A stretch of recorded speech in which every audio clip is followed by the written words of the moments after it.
안녕하십니까. 우리 사회가 어떤 방향으로 발전해 가야 할지 모색하는 자유경영원 문근천입니다. 이번 주제는 국가란 무엇인가 라고 하는 조금 다소 거창한 주제에 대해서 말씀을 드리겠습니다. 이 제목은 제가 정한 것은 아니고 우리 보면 이 제목에 책이 두 권이 있습니다. 하나는 유시민 작가에 의해서 이 좌파적인 작가라고 볼 수 있는데 유시민 작가가 쓴 책이 있고요. 또 하나가 이제 민경국 교수라고 자유주의 학자가 이제 쓴 똑같은 제목의 책, 국가란 무엇인가라고 하는 책이 있습니다. 그 내용들을 중심으로 해서 오늘 말씀을 좀 드리겠습니다. 이 유시민 작가의 국가란 무엇인가, 이 책은 유시민 작가가 뭐 운동권 출신인 것은 다 알고 계시죠. 그래서 이 좌파적인 시각에서 쓴 국가론이다 이렇게 볼 수가 있겠습니다. 그래서 내용의 앞부분은 다양한 철학자들의 이론들을 쭉 소개를 하고는 있는데 결국 결론에 가서는 시장은 정의롭지 못하고 이것을 바로잡는 것이 바로 국가의 할 일이다 이렇게 이제 결론을 맺고 있죠. 뭐 조금 인용을 해보자면은 자유시장의 경쟁을 통한 소득과 부의 배분은 이론적으로는 정의로울 수 있지만 실제 현실에서 정의로운 것은 결코 아니다. 시장은 정의를 실현하지 않는다. 현실의 시장은 욕망을 충족하는 데는 효과적이지만 정의를 실현하는 데는 아무 관심이 없다. 더 분명하게 말하자면 자유로운 시장은 반드시 사회 정의를 위협한다. 그렇다면 국가는 어떻게 이것을 바로잡을 수 있는가? 뭐 이렇게 이제 결론을 맺으면서 결국 유시민 작가의 마인드에 의하면은 시장이라 하는 것은 꽉 조이고 규제해가지고 이걸 규제하는 것이 바로 사회 정의를 실현하는 것이다. 그렇게 보는 것이죠. 그런데 상식적으로 사실 시장을 옥죄고 규제하는 것이 개인과 기업들의 자유를 손상을 하고 이 사회를 쇠퇴하게 할 것이다 하는 것을 과연 유시민 작가 정도 되는 사람이 이걸 모를까? 참 신기한 일이다 하는 생각도 들긴 들어요. 알면서도 그러는 것 같기도 하고. 뭐 하여튼 그렇습니다. 아, 국내에 또 민경국 교수는 이제 하이에크 연구자로 이제 잘 알려져 있죠. 그래서 이 국가란 무엇인가라고 하는 책을 자유주의적인 관점에서 이제 썼습니다. 민경국 교수가 보는 자유론적인 국가라고 하는 것은 자유국가죠. 우리가 사는 자유국가. 이것은 진리를 존중하고 한 사람 한 사람의 자유와 존엄을 지켜주고 정부를 비롯하여 아무도 타인을 수단으로 취급하지 않고 폭력, 거짓, 선동, 조작, 증오 같은 불의가 저질러지지 않는 나라. 그리고 석기 시대의 야만 정신에서 벗어나 문명화된 정의 정신을 구현하는 나라. 이런 나라가 바로 자유국가다. 그렇게 설명을 하고 있습니다. 한국의 정치 현실을 보자면은 자유주의 이 철학은 아주 미미한 뿌리조차 잘 내리고 있지 못하다 할 정도죠. 다만 뭐 우리 같은 일반 민초들이 꾸준히 이걸 이제 절차탕마하고 하면서 이 시기가 무르익기만을 이제 기다리고 있는 그런 중인데 다행스럽게도 미국이라든지 이 세계 추세를 보자면은 점차 이 자유의 공화국 이걸 어떻게 다시 회복을 할 것이냐라고 하는 거센 그러한 움직임들이 일고 있는 것을 볼 수가 있습니다. 자, 그래서 이 국가론, 자유주의 국가론도 있고 뭐 사회주의 국가론도 있고 사회주의 국가론은 전체적으로 보자면 하나의 국가주의 체제 국가론이라고 이렇게 볼 수가 있겠는데 이러한 국가를 제대로 이해를 하기 위해서 근대 국가가 어떤 과정을 거쳐서 생겨났는지 하는 것을 조금 간략하게 이제 살펴보도록 하겠습니다. 국가가 생겨나기 이전의 상태, 이거를 자연 상태라고 얘기를 합니다. 자연 상태. 이 홉스는 자연 상태를 갖다가 이렇게 묘사를 했죠. 만인에 대한 전쟁 상태. 이런 자연 상태 속에서는 그 어떤 것도 부당한 것이 될 수가 없다. 법도 존재하지 않고 법이 존재하지 않으니까 불이라고 하는 것도 존재하지 않는 것이죠. 어떤 일을 당할지 알 수가 없는 거예요. 그래서 이런 상태에서는 소유도 내 것 내 것도 존재하지 않습니다. 저마다 획득할 수 있는 것만이 자기 것이며 이것도 이제 자기가 유지 가능한 기간 동안만 자기 것이 되는 그러한 상태. 상당히 가혹한 그런 상태죠. 이러한 그 가혹한 상태를 벗어나고자 사람들은 이성을 총동원해서 하나님의 뜻이 인간사에 이것이 축적이 되고 했는 그런 결과 자연법에 따라서 이 자연법이라 하는 것은 하나님의 뜻이 인간에 남아있는 그 흔적이라고 볼 수 있는 것이에요. 이거에 따라서 사회 계약을 맺은 것이 바로 근대국가다. 이렇게 설명을 하고 있습니다. 그래서 이 서양 사회에 있어서 근대국가 이 개념을 보면은 우리는 기독교 신앙을 또 이제 이해를 해야 되는 것이죠. 그래서 이 사람들은 이러한 상태, 이 아주 그 엄혹한 이 자연 상태, 이거를 극복하기 위해서 강력한 권력을 가진 국가에게 모든 권리를 백지위임을 하는 그런 계약을 체결을 했다.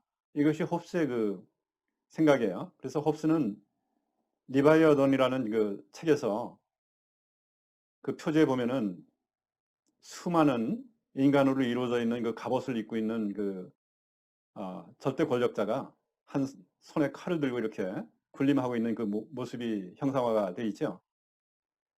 자, 그래서 홉스에 있어서 국가는 사회 위에 이 군림을 하는 그런 존재로서 일종의 그 사령탑 같은 그런 이미지입니다. 하나의 조직으로서 국가가 자생적인 질서라고 볼 수 있는 그 사회 위에 이렇게 군림을 한다. 이런 그 사상이기 때문에 홉스의 그 국가론, 이것은 국가주의 국가론이죠. 국가주의. 이런 국가는 자기 스스로 생각하고 판단하고 행동할 수 있는 하나의 실체가 되는 것입니다. 그래서 이 헤겔의 국가론은 국가를 일종의 하나의 그 신격화, 뭐 역사와 민족을 지배하는 그러한 그 신격화된 그런 국가를 상정을 하고 있습니다. 하나의 국가 자체를 유기체의 머리로 보는 그런 관점이죠. 살아있는 하나의 실체. 이 속에는 이제 그 속에 살고 있는 이 개인, 개체, 이거는 진정한 개인이라고 볼 수 있는 것은 아니고 하나의 그 국가가 요구하는 대로 국가의 목적을 위해서 전체적으로 힘을 합쳐가지고 이렇게 동원될 수 있는 그런 하나의 그 집단, 때, 이런 식의 그 이미지로 되어 있는 것이 국가주의, 이론적인 그런 국가라고 볼 수가 있겠습니다. 자, 그런데 이제 여기는 아직 진정한 개인이 없는 것이죠. 그런 국가 속에는 개인이라고 하는 것이 없는데, 이 홉스의 이 관점하고 달리 영국이라든지 미국, 이렇게 쭉 그 자유주의적인 그런 관점에 이제 국가론을 또 발전시키는 하나의 철학 사조가 나타나는데, 여기서는 이 개인이라고 하는 부분이 상당히 그 중심을 차지하고 있는 그런 국가론이라고 볼 수가 있습니다. 이거는 어떤 식의 그 흐름을 가지고서 이제 탄생이 됐느냐 하면은 그 출발점은 르네상스죠. 르네상스가 유럽 사회에서 이것이 이제 그 이전에는 종교라고 하는 틀 속에 이렇게 꽉 매여져 있었던 봉건 체제, 이 속에 매여져 있었던 그 사람들을 하나의 독립된 개인으로 보는 그런 사고가 이제 싹틀 수 있게 이렇게 만든 거 아닙니까? 그래서 서서히 개인의 그 특성, 나의 가능성을 마음껏 구현할 수 있는 이 개인, 이거를 발견하게 된 것이 바로 르네상스라고 볼 수가 있고, 이어서 종교개혁이라고 하는 것이 나타나면서 이제 뭐 칼뱅의 어떤 이 종교개혁의 그 정신을 볼 것 같으면은 극도의 아, 공동체를 중시하는 그런 태도, 이 속에서 자기 절제가 아주 극도의 뭐 수도 승가와도 같은 그런 식으로 열심히 자기 본업에 이렇게 종사를 하는, 마치 그 봉건 시대 때 그 수도원과 같은 그 생활이 일상화가 되는 그런 상태가 바로 칼뱅주의 이 신교의 그 윤리라고 볼 수가 있는데, 이것이 나중에 이제 네덜란드를 거쳐서 영국으로 이렇게 가면서 이제 청교도가 됐죠. 청교도들은 자신이 결성한 공동체를 굉장히 중시하는 그런 태도를 가지고 있습니다. 그래서 자기가 추구하는 어떤 목표를 향해서 아주 주도 면밀하게 열심히 근검절약하면서 이렇게 사는 그런 태도, 그리고 질서와 규율을 중시하죠. 그리고 감정에 치우치지 않는 절제된 냉정한 그런 태도. 이것이 하나의 사회의 하나의 흐름이 풍토가 되면서 이것이 자본주의 이 하나의 정신이 태동이 되게 아, 되었다라고 하는 것이 막스 베버의 바로 그 저술 신교의 윤리와 자본주의 정신이라고 하는 거 아닙니까? 그래서 이 종교 개혁을 통해서 자본주의적인 그 사회 개혁이 일어났고, 이런 거를 바탕으로 해가지고 미국 혁명을 거치고 하면서 이제 자유주의 국가 건설의 하나의 그 논리가 나타난 그런 그 흐름을 가지고 있습니다. 이 자유주의 국가론의 그 철학자는, 홉스하고 대비되는 철학자는 바로 존 로크입니다. 로크는 국가 권력을 절대적인 하나의 마음대로 할 수 있는 그런 존재로 본 것이 아니고, 국가 권력은 원래부터 부도덕하다. 그래서 로크의 그 해답은 어떤 것이냐면은, 이 국가의 의무는 뭐 더도 덜도 아니고 국민들의 자유와 재산, 생명 이거를 보호하는 것이 국가의 의무다. 그리고 타고난 하나의 그 권리로서 자연권을 보장을 하려면은 반드시 국가의 권력을 제한을 해야 되고, 이것을 위해서는 견제와 어떤 균형이라고 하는 이 권력의 분립이 필요하고, 그리고 대표의회제, 그리고 법의 지배 이런 것이 필요하다 하는 논리들을 쭉 얘기를 했죠. 이거를 미국 건국의 아버지 토마스 제퍼슨이나 이런 그 사람들이 깊이 공부를 해가지고 미국이 독립을 할 때 미국의 헌법에다가 이것을 담아냈던 것이 바로 미국의 건국이다, 그렇게 볼 수가 있는 것이고, 이것이 우리하고도 관계가 큰 것이, 한국의 1948년 8월 15일 대한민국의 건국은 바로 미국의 자유주의 국가론, 이거를 한국에 접목을 했는 것이 바로 이 한국의 이 건국이다, 그렇게 볼 수가 있는 것이죠. 이러한 그 사상이 토대가 돼가지고 나타난 것이, 그것이 자유주의 국가론입니다. 그래서 자유주의 국가론은 이제 말 그대로 자본주의적인 사적, 이 기업의 사적인 기업, 이거를 자율적으로 열심히 뛰고 하는, 이것을 보장하는 시장 자유체제, 이거를 이제 자유주의 국가라고 이렇게 볼 수가 있는 것인데, 이 사적인 기업이 높은 생산성을 내기 때문에 이걸 기반으로 하는 어떤 교환 경제, 시장 속에서 이게 교환 경제가 이루어지면서 전체 이 개인들이, 국민들이 이용을 할 수 있는 것보다 훨씬 더 많은 재화를, 이 생산성을 가지고 창출을 해내는 것이죠. 그래서 사실은 이 자유주의 국가에서 어, 좀 열악한 조건에 있는 그런 사람이다 하더라도, 아주 객관적으로 놓고 보자면은, 예컨대 이제 한국 사회에서 좀 열악한 조건에 있는 어떤 사람, 그 사람의 생활 수준이다 하는 것은 사실은 북한의 최상류층보다 잘 살고 있다, 이렇게도 볼 수가 있는 것입니다. 이와 같이 누군가 이 더 많은 사회재산, 이걸 얼마든지 열심히 해가지고 이거를 누릴 수 있는 그런 자유가 보장되는 그런 사회 속에서 모두에게 유익한 그런 그 가치가 창출되는 사회, 이것이 바로 자유주의 국가죠. 그래서 자유주의 국가는 몇 가지의 그 원리로 구성이 되어 있는데, 개인의 자유를 존중하고 이것을 보호하는 나라가 되어야 된다. 두 번째, 그거를 보장할 수 있는 법치, 이것을 갖다가 잘 실현하는 그런 국가. 여기서 법치는 그 시장의 원리, 시장의 어떤 정의로운 행동 규칙을 보장하는 이러한 그 내용을 법치라고 하는 것이지, 아무 것이나 막 법을 찍어내는 그 내용을 얘기하는 것은 아니죠. 이거하고 이제 연관돼 가지고 정의를 구현하는 나라가 이제 바로 세 번째 원리라고 볼 수 있는데, 정의를 구현한다라고 하는 것은 아, 정의로운 행동 규칙을 구현한다, 이런 의미를 말하는 것이고요. 그 다음에 네 번째는 점차 문명화된 그런 정신, 이 문명을 숭상을 하는 그런 정신을 구현하는 나라.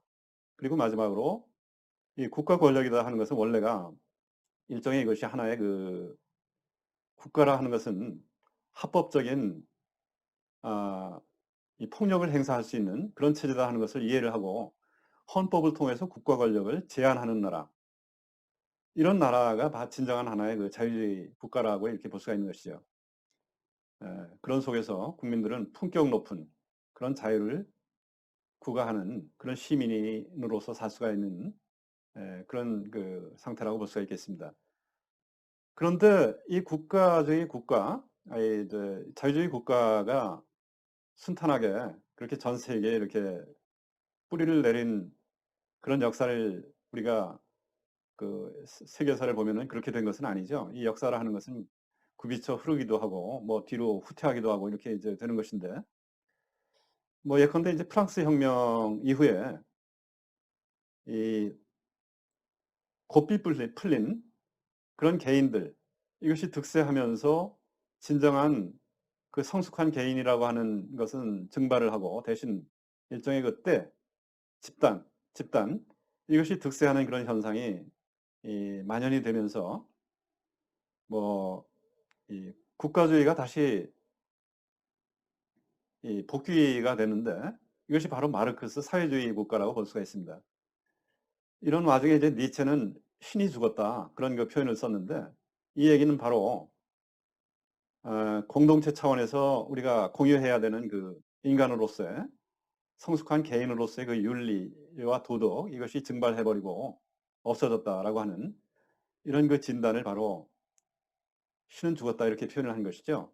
그런 속에 그 하나의 때의 집합이라고 볼 수 있는 무슨 민족이라든지 계급, 뭐 잘 사는 자와 가난한 자, 뭐 이런 식의 계급, 뭐 이런 식으로 뭐 또 남자와 여자, 뭐 젠더 이런 식으로 이제 뭐 공리주의적인 규격화 이런 것이 만연한 그런 국가 이것이 바로 마르크스적인 또는 뭐 후기 마르크스니 해가지고 기본적인 생각은 다 똑같은 거예요. 때가 득세한 그러한 그 국가주의 이것이 이제 다시 복귀가 됐다 이렇게 볼 수가 있겠습니다.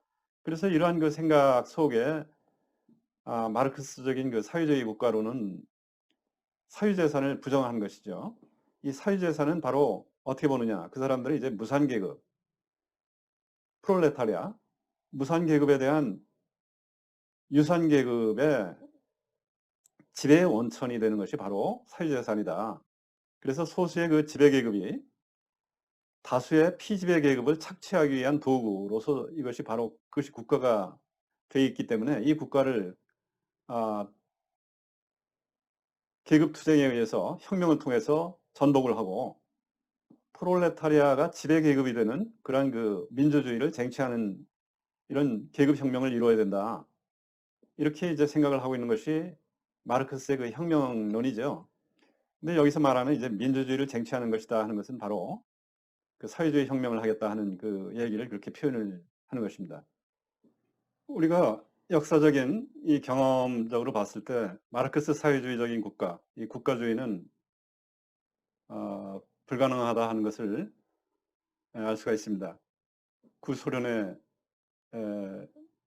그 멸망 이런 데서 볼 수 있듯이 이런 국가론으로 통치하는 그런 모든 나라는 이제 반문명적인 그런 그 흐름을 거쳐가지고 국민을 노예화하게 되고 그러면서 전체가 이제 쇠퇴하는 그런 경로를 밟게 될 수밖에 없는데 어, 그럼에도 불구하고 이러한 움직임이 이제 반복적으로 이렇게 나타나고 있다. 에, 우리가 이제 다시 한번 이 자유주의 국가론하고 사회주의 국가론하고의 어떤 차이 속에서 마르크스 사회주의 국가론이 이것이 안 되는 이유 이거를 조금 에, 다시 한번 살펴보자면은 첫째 우리가 자유라고 하는 것이 우리가 자유체제에서 개인들이 누리는 이 자유라고 하는 것이 사실 각 개인을 보자면은 그렇게 뛰어난 사람들이 모여 있는 그런 체제가 아니죠. 각 개인은 나름대로 자기의 어떤 그 생업, 이 속에서 한정되어 있는 자기 나름대로의 그 지식을 바탕으로 해가지고 열심히 일을 하는 것인데, 그런데도 이것이 엄청난 그런 그 결과를 만들어내는 것은 이런 지식들이 총체적으로 봤을 때는 서로 이 협력, 분업과 협력 속에서 엄청난 그 이 창의력을 만들어내기 때문에 그런 것입니다. 만약에 이것을 중앙에서 통제를 하려고 한다라고 이렇게 사회주의적인 그런 발상을 했다. 이거는 뭐냐면은 각 개인이 가지고 있는 그런 모든 지식, 이것을 어떤 그 중앙 관료로서 일을 하고 있는 엘리트가 다 가지고 있다라고 하는 그 자만, 이런 말도 안 되는 자만심을 보이고 있는 거나 마찬가지가 되는 것이에요. 여러분들이 그 친구나 이런 사람들이 나하고 전공이 다르다 했을 때, 뭐 예컨대 이 친구는 무슨 건축과를 나왔다. 그랬을 때 그 사람이 가지고 있는 공부에서 온, 그다음에 그 사회적인 경험 속에서 이 축적한 그런 지식을 나는 뭐 반도 못 가지고 있는 것이죠. 10분의 1도 안 되겠고. 이런 것을 두 사람만 봐도 그런데 사회 전체적으로 봤을 때 이 수많은 개인들이 이 각자 나름대로 열심히 분업을 하고 있는 이 체제, 이것을 있는 그대로 봐주지를 못하고 이것을 중앙에서 통제를 하겠다 하는 그, 이것은 지식의 한계, 그리고 또한 그 인센티브 문제가 있다고 그랬죠. 이 사회주의라고 하는 것은 내가 개인적으로 아무리 열심히 하더라도 나한테는 어떤 성과가 전체적으로 내가 노력한 만큼의 성과가 오지를 않기 때문에 결과적으로는 그렇게 창의력을 가지고 열심히 하려고 하는 인센티브가 생기질 않는다. 이런 그 두 가지 문제 때문에 장기적으로 국민은 전체적으로 이 빈곤에 빠지게 되고, 결과적으로 서로 눈치만 보면서 어떻게 내가 이 만인의 투쟁 속에서 이 이문을, 나의 어떤 그 이익을 추구할 것인가, 이런 상태가 말하자면 뭐 북한이라든지 베네수엘라라든지 이런 나라의 국민들이 처해 있는 그 상태라고 볼 수가 있는 것이죠. 두 번째, 이 정부 관료가 기업이라든지 개인에 대해서 어떤 생사 여탈권을 가지고 있는 이런 상태, 이거는 법치가 아니죠.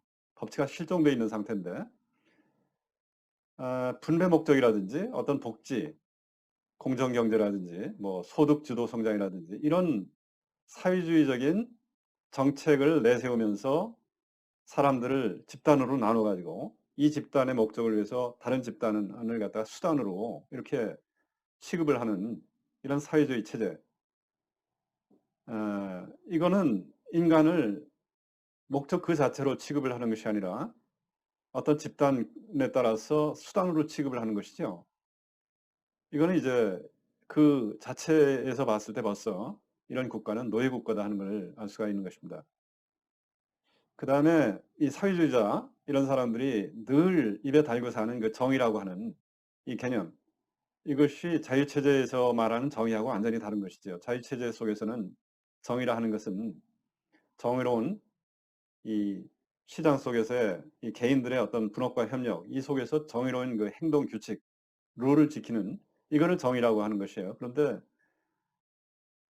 그 얘기는 결국 정부가 개인들의 어떤 사적 영역, 특히 그 재산, 생명, 자유, 이거를 침해하는 행위를 갖다가 이 금지하는 그러한 그 규칙을 정하고 이거를 철저하게 지켜질 수 있도록 하는 이 장을 유지하고 하는 그런 역할을 하는 것이다 하는 이 본연의 목적, 이거를 잘 하는 그 정부가 정의로운 정부가 되는 것이죠. 이것이 자유론적인 그런 국가에 있어서의 그 정부의 역할인데, 사회주의자들은 정의라고 하면은 늘 분배 정의를 얘기합니다. 가진 자의 것을 빼앗아서 덜 가진 자한테 재분배하는, 이거는 국가를 하나의 그 수단으로 삼아가지고 노예로 가는 그런 길이라고 볼 수 있는 것이죠. 그 다음에 사회주의 국가론을 가지고 있는 사람들은 이 문명에 대한 하나의 접근이 자유주의 국가론을 가지고 있는 사람하고는 완전히 다릅니다. 사회주의 이런 사람들이 최고의 가치로 여기고 있는 분배정의, 이거는 이제 좋은 말로 얘기하자면은 사회정의 또는 뭐 연대감, 유대감, 이런 말로도 표현을 할 수 있는데, 이거는 사실은 원시 공동체, 뭐 한 20-30명이 이렇게 시족 집단을 이루면서 어, 살던, 뭐 겉으로는 아름다워 보이지만 사실은 언제 어디서 다른 집단이 쳐들어와 가지고 모든 것을 인명을 살상하고 모든 것을 빼앗아 갈지 모르는 그런 속에서 이제 살던 그런 시대죠. 이런 속에 원시 공동체 속에서의 그 윤리, 도덕, 이것이 바로 연대감, 유대감 이런 건데, 이거를 현대 거대 열린 사회 속에서 그대로 이걸 에, 지키고자 하는 것이 바로 사회의 정의라고 하면서 이 분배 정의를 얘기하는 사람들이 이제 하는 그 발상이죠. 그러나 오늘날의 열린 거대 사회 속에서의 그 새로운 도덕이라 하는 것은 개인을 존중하고, 다시 말해서 집단주의를 배격하는 거예요. 그리고 이 개인이나 또는 기업이 열심히 해가지고 나오는 그 이익, 이득, 이윤, 이거의 도덕적인 가치, 이것이 바로 사회를 지탱하는 그 부의 원천이다 하는 이런 도덕적인 가치의 그 인식, 그리고 난 모르는 사람과의 어떤 교환이라든지 계약을 했다라든지 했을 때 그 충직성, 그리고 내가 스스로 결정하고 이 결정 결과에 따라서는 내가 또 책임진다라고 하는 그 이 자세, 이런 것이 현대 열린 사회 속에서의 도덕관이죠. 이런 거의 소중함을, 그리고 이런 도덕을 함양하는 그런 것이 바로 자유주의 국가에 있어서의 그 도덕이라고 볼 수 있습니다. 그리고 마지막으로 이제 어떤 헌법이라고 하는 그 이 틀 속에서 권력이 제한이 돼야 된다라고 하는 생각을 가지고 있어야 되는 것이죠. 의회에서, 국회에서 찍어내면은 다 법률이 된다라고 하는 이 무자비한 입법 만능주의적인 그런 발상, 이것이 이제 우리 사회에 지금 만연해 있습니다. 이거는 일종의 의회에 의한, 다수에 의한 폭력이죠. 이런 것을 우리가 바로잡는 그러한 그 이 마인드, 이것이 자유체제를 수호하는 하나의 마인드라고 볼 수 있는 것이죠. 그래서 결론을 좀 말씀을 드리자면은, 이 자유의 국가가 되느냐 아니면은 그 반대로 국가론적인 뭐 사회주의 체제 이런 식으로 빠지느냐 하는 것은 전적으로 그 사회 구성원들의 이 됨됨이, 이것이 진정한 개인으로서의 그 구성원이냐 아니면 단지 때 속에 어떤 개체들 이렇게 이 타락을 하느냐 하는 문제라고도 볼 수가 있습니다. 우리가 과거에 대한민국이 수립이 되고 나서 초창기 때는 권위주의 시대였었죠. 이때는 공산주의라고 하는 것은 이승만 대통령 같으면 이것은 콜레라, 포열자와 같다, 이렇게 이제 얘기를 했었고, 박정희 대통령 시대에는 뭐 국가보안법이라든지 이런 그 위력을 수단으로 해가지고 그쪽 사상에 물드는 것을 원천 봉쇄를 했었죠. 이제 그런 시대가 지났습니다. 그렇기 때문에 한국 사회가 성숙한 자유체제로 발전을 할 것인지 아니면 국가의 처분만을 바라는 어떤 그 때의 체제, 이런 체제로 갈 것인지 하는 것은 그야말로 이제 개인들의 이 성숙도에 달려 있다, 이렇게 볼 수 있는 것이죠. 그런데 이제 한국 사회가 현재 어떻게 보면은 좀 우려할 만한 흡수적인 그런 자연 상태 쪽으로 오히려 많이 후퇴하는 것이 아닌가 하는 그런 생각을 좀 해보게 됩니다. 뭐 예컨대 흔히 그 나이롱 환자라고 하는 이 가짜 보험료를 타먹는 그런 사람들, 거짓말 범죄 이런 것들이 이제 만연하고 있고, 뭐 정치 쪽을 또 보자면은 입만 열었다 하면은 그저 다 거짓말인 것처럼 보일 지경인 그런 이 통통, 이런 상태로는 자유체제라고 하는 것이 거의 불가능하다고 볼 수 있는 것이죠. 그래서 이 자유국가, 이거를 만드는 일은 그 전제가 되는 이 진정한 개인들이 사회 속에서 얼마나 잘 자리를 잡느냐 하는 거하고 이제 직결되는 문제다, 그렇게 볼 수가 있겠습니다. 고삐 풀린 이런 개인이 아닌 진정한 개인들이 사는 이 사회가 돼야 자유국가가 될 수 있는 것이죠. 그렇게 되려면은 나에게 직접적으로 어떤 손해가 나느냐, 뭐 내가 불편하냐 이런 차원이 아닌, 다소 손해가 된다 하더라도 그보다 더 중요한 것은 계약을 지키고 어떤 지적, 이 충직성을 지킨다라고 하는 것이 민주 시민의 이 덕목이다 하는 그 깨달음이 있는 그런 개인이 되어야 하는 것이죠. 이런 사람들이 뭐 한두 명만 있어가지고는 안 되는 것이고, 크리티컬 매스를 형성을 할 수 있을 때 우리 사회는 문명의 그 자유국가 이것을 지속 발전시킬 수가 있을 것이다. 그런 생각을 좀 해볼 수가 있겠습니다. 감사합니다.